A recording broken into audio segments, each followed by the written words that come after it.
We all were excited to see what MK3 was going to do for the next level of his basketball career, but like I told y'all in the last episode, his attitude on the court and off the court was putting him in a bad spot with recruiters. And as you know, he was a spoiled brat. And situations like this, where he should learn his lesson, his parents of course came in to save the day. Let me break down what was actually going on. Now, obviously, MK3 is a freak athlete and there were a lot of schools interested, but he wasn't trying to go in being the second or third option on the team. He wanted to be the star right away, and that makes sense. But in college, the competition was pretty much on the same level. He had a lot of expectations that he wanted met, and that turned a lot of schools off from him. He wasn't even looking at the offers that came from D2 and lower schools. It was D1 teams only, and not only that, but teams that he thought would help him get to March Madness. He really closed the door on a lot of schools and opportunities he wanted doing this. He had taken so many schools off his list, he was down to one last school, and of course, in true spoiled fashion,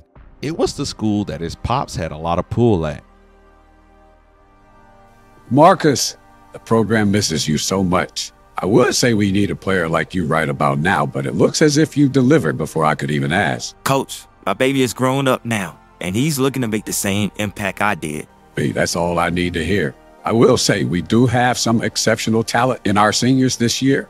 We're tall, athletic, and the team is looking to take it all the way. Hey, that sounds great. I'm looking to come in, take over. I know there's no one that can stop me when Let me stop you right there. I know what capabilities you have, but as I was saying previously, the starting five is stacked.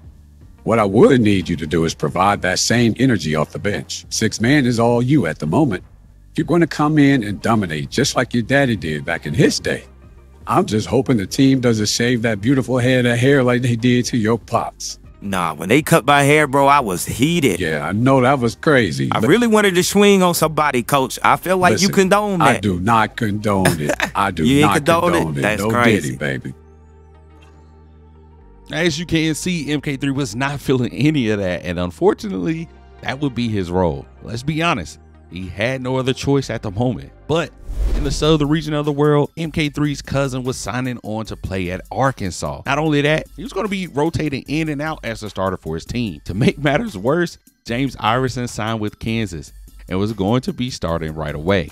Needless to say, MK3 was in his feelings, and Marcus Jr. could tell, so he decided to take MK3 to a place he always wanted to go, but this was actually something his parents said no to. MK3 wanted to get tatted, so as a gift, his parents decided to let him get one, and he took full advantage of it.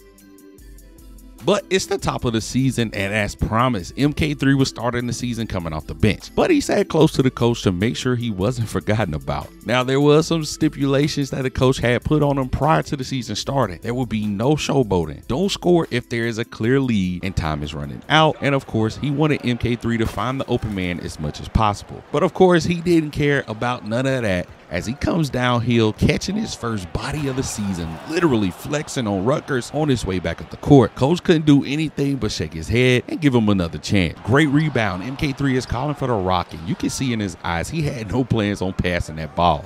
Coach is screaming to set a play up, but he attacks the rim. Tough lay that somehow goes in. Rutgers calls a timeout, and coach is heated. But MK3 is back in the game, getting the screen. Instead of finding the roll, he pulls the jumper and it's wet. Turns, looks at the crowd, bangs on his chest on the way back down the floor. I think the hype of his first college game was getting to him, because he was too turned and coach had had enough and he sat him. But that didn't faze MK3 as he comes off the screen, wide open lane, throws one down. Bullying on defense, taking a ball. Y'all should already know, this much space and it's in the rim. Another screen drawn up, and Rutgers, I guess, didn't get the memo, because bruh is taking flight yet again. He's looking unstoppable. Double screen this time, and he's toying with the defense, doing a spin in the lane for no reason. Late. Teammate is throwing up a great shot, but MK3 can tell it's not going in and finds himself with a crazy putback in his debut game, and the crowd is shocked. Clearance he got. Head literally looking in the rim. Rutgers saw it first. MK3 was different. Look at the way he just casually gets the ball to his spot and pulls the jumper like no one is there. Cash. But the biggest problem was that with 12 seconds left in the game, MK3 decides to dunk the ball even though UConn is up by 30, and that was the last straw. He finished with 22 points, 6 boards, and 4 assists that game,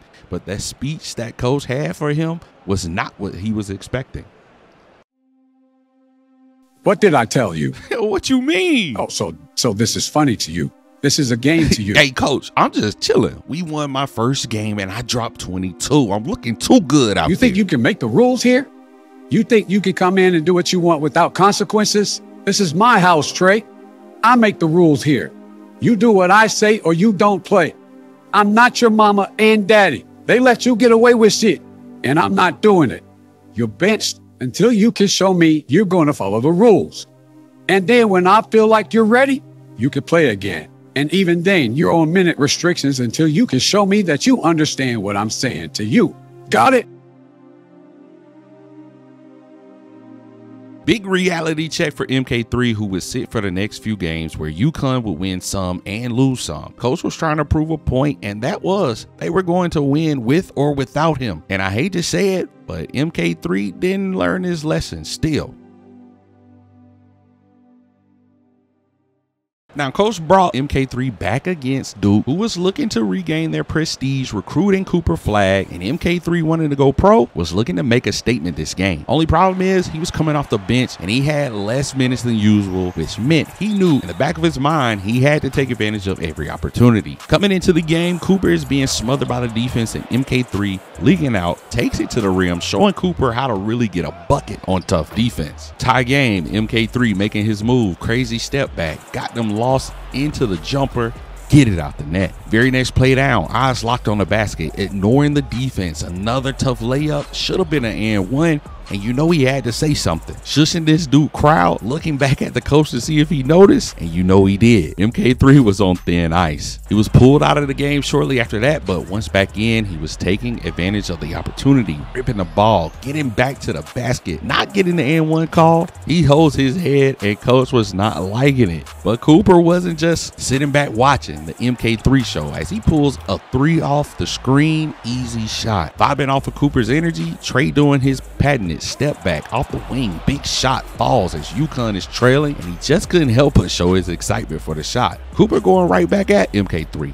backing him down, fading on the shot, getting Cooper the space he needed, get it out the net. And due to the minute restrictions, coach pulled Trey for the rest of the game, and UConn falls to Cooper Flagg and Duke. He wasn't feeling the minutes, nor the way coach would allow them to lose to prove a point, but I think he was finally getting it. Now y'all know this next game was something we've all been looking forward to, and to add insult to the way MK3 was feeling, Arkansas was starting his cousin Devin in his game. Not only that, but Devin was leading his team in points and really making an impact for this Arkansas team. Straight away, Devin is coming off the screen, pulling and cashing the shot, and all Trey could do was watch. But on the other end, he knew what he had to do. Get into the basket, easy lay over the taller defender. Up by 5, taking the screen, fading into the three-pointer. He had to let the fans know he was like that too, but Devin had an answer for that. Coming down, saucing up, tough fader, that's a bucket every time. Marcus on the isolation, taking baseline, bullying his defender. Tough layup, and he's letting his team know he got him. On the fast break, it's too much court for him to move. Rising up, hammering one down,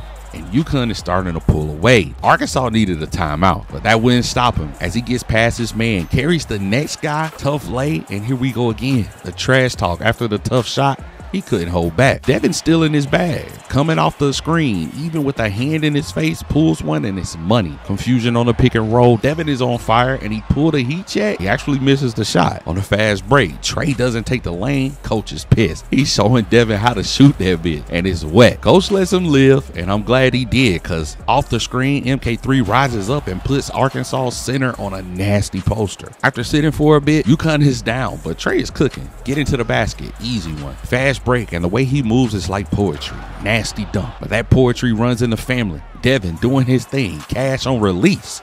UConn is still fighting to win this game. Trey comes downhill, tough floater. He gets it to go. And with what would be his last points of the game, he knew he had to do something crazy. The Euro step into the one-hand poster had Arkansas fans out their seats. The freak of nature appeared, but again, with fewer minutes, he was benched for the rest of the game, finishing with 26 points, 1 board, and assist. But Devin and Arkansas taking the win by 3 points. Devin dropped 26 points, 7 boards, 2 steals, and 2 blocks, and the bragging rights for this one. Now we're moving ahead in the season. MK3 was learning to tone it down a bit, and he was slowly being rewarded for it. But look at the tough lay against North Carolina to get things going. Off the screen is a dangerous play to be guarding Trey as he takes off, catching a mean body, and he was was just getting started. Great defense on one end leads to MK3 not passing it on the break, getting up off vert, punching in another one in front of the home crowd. Another screen gets him open for the jumper that's too easy. Patient defense here as he just floats in the air after the pump fade. Get that shit out of here.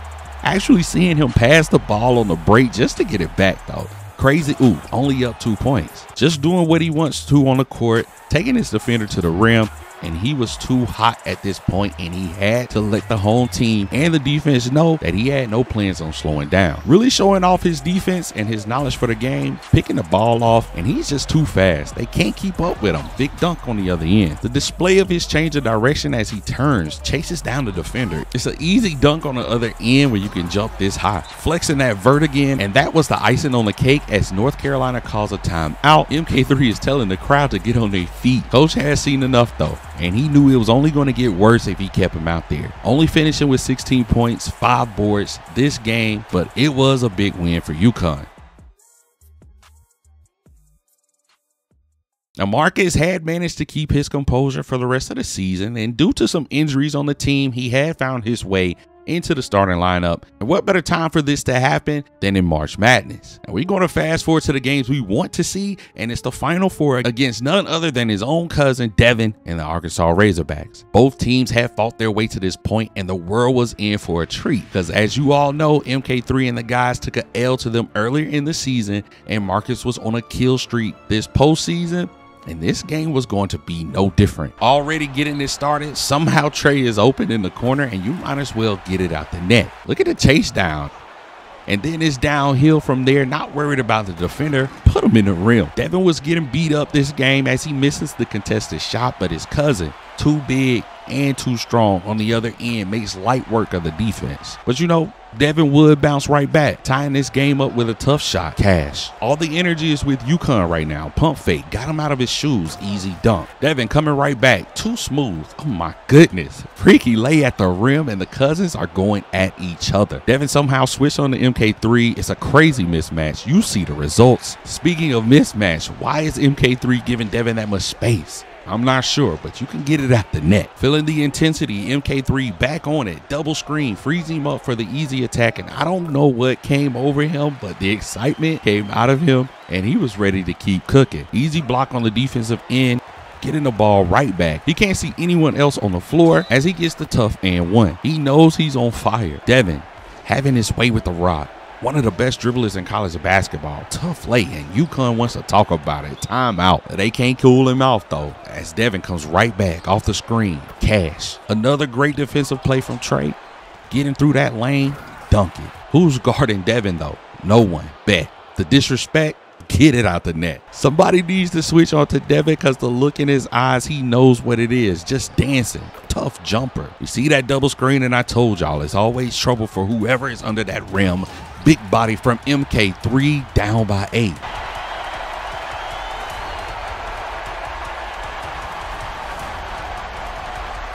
And this was the push he needed to turn it up a bit. Taking baseline, the help doesn't matter. Tough lay over 2 defenders. The change of direction is too much for the defender as MK3's footwork is put on display in the paint. Devin being switched back onto his cousin should not have been allowed because MK3 is going to attack every time. Get out the paint. But Devin is no slouch on the offensive side, making his cousin look foolish. Tough shot, but he gets the shooter's bounce to go. And the family feud continues. MK3 taking advantage of his size.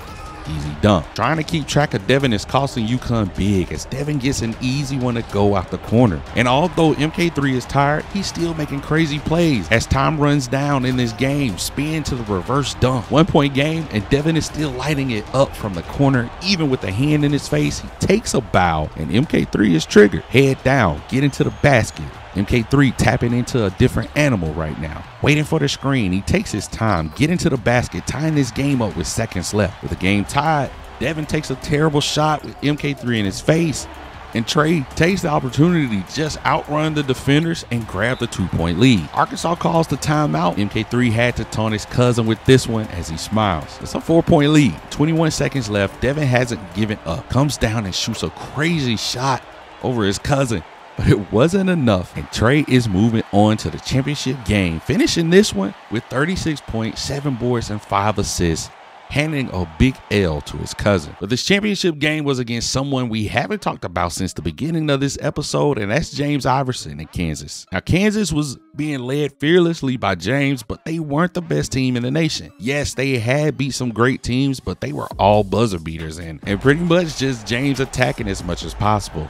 Now, MK3 knew this, and he wanted to make sure the world knew that Kansas had gotten there off of fluke and UConn was there off of pure talent. Now, starting the game off with a late contest from MK3 that turns into an easy 3 on the other end of the floor. Staying aggressive, Trey throws one down over 2 defenders. Too nasty. But look at the vert as MK3 extends over his player, sending the ball to the stands, and Kansas is in for a long game. Pump fake got Kansas looking dumb, attacking the rim like it owes him money. 3-point lead and the show is starting. The defender doesn't know which way Trey is going. One cross and it's back to the basket. James finally shows his face, showing his speed, putting up a tough basket on Trey. Double screen, and instead of going to the basket, he pulls a 3-pointer, cashing out. Nobody stops the ball as James takes advantage of the open lane, easy dunk for him. James guarding MK3. The mismatch here is crazy. Taking his time, getting a tough layup to go. James, though, surprising Trey with the cut to the basket, also getting a tough layup. Then he comes right back, beating Trey off the dribble, this time throwing it down because Trey is trailing him. And MK3 just can't keep up with James as he takes off again, throwing it down. But Trey is tapping back in, getting the ball off the handoff, wide open lane, easy dunk. A little confusion under the basket, accidentally gets MK3 open for the jumper in his spot. Easy take. With this game almost out of reach, James finds himself open. Get it out the net. But Trey had to answer. Off the screen, pulling the 3, giving them a 9-point lead. But let's fast forward, and the game is out of reach for Kansas as James is fighting back. Big dunk, but a little too late. And James continues to go at it as he takes off for another monster dunk on Trey. Now Trey is not going to let that slide. Off the screen, jumper is cash. Great defense, but somehow James gets the loose ball and catches a jumper of his own. And Mr. Iverson isn't done, throwing up an unusual 3, and he gets it to go. Then he comes right back at it. Watch James show you why he's projected to go first round in the draft. Euro step, crazy dunk over 2 people. And then downhill Trey shows his face as he drops a defender, pulls the jumper, and he has the crowd rocking as he turns to the crowd with a mean mug on his face. With time winding down, James takes his last shot in a Kansas uniform, but he's also taking his last L with him to the NBA as UConn wins March Madness and Marcus Jones III is a college champion. And I can't lie, this was a great learning experience, a great learning process for MK3. And he still hasn't learned to settle down on the court. And in the next episode, you're going to see how all this still affects him in the end. And of course, the further their relationship progressed, they had a child, and 16 years later brings us here. Marcus Jones III was a spoiled brat. Don't get me wrong, the boy could hoop, but he was a big time brat. Always on the internet flexing what his daddy's money bought him and what he could do on the court. Got him into a lot of trouble as well. The trouble really started his junior year